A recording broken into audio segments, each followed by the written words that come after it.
Hello friends, thank you so much for clicking this video. I'm Sunday here, and in this film I will be showing you how I make this awesome project from a condemned wooden panel. So we were able to recycle that in the workshop in the Lagos, Nigeria. We recycled and got this awesome back project out. Would like to see how I go about making this, then you have to watch this to the end. Don't forget to like, share and subscribe if you are a first timer on this platform. Come with me to see the step-by-step making of it. The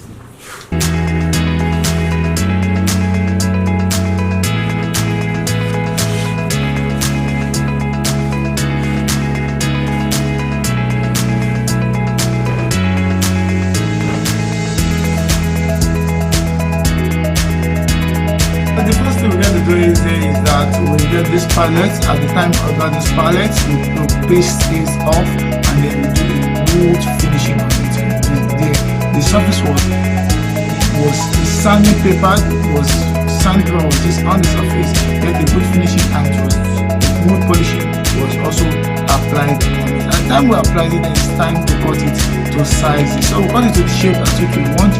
The base of the size determines what we want of it. So I cut it to a particular base. The base that we can cut this to was 4 by 10 centimeter, 4 by 10 inches, sorry, 4 by 10 inches is what I cut this off, and then this is going to determine the size of my leather which I'm going to use to go around it. So yours can be different, so just definitely use a different measurement based on this, but the wooden I'm using here was first cutting 4 by 10 inches.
At the time you're done with the cutting and then you're able to get the leather that's going to go all around it, you should so sure that you cut this with your pattern. At the time you cut that, I want to take it all around it. The next thing you need to do is that to get a melter clipping pin to use to clip it up. Make sure the pin is as long as 1 inch long, is 1 inch long, so it can dive in and lock into the leather to move. So you clip it all around and then you apply the handle. Once you apply the angle, you are then good to go.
At this point, the handle is looking so fitting on this, and it's looking so beautiful on it. At the time you get the handle attached, the hook attached, and we are done with this project. Quite easy, as I said, very easy.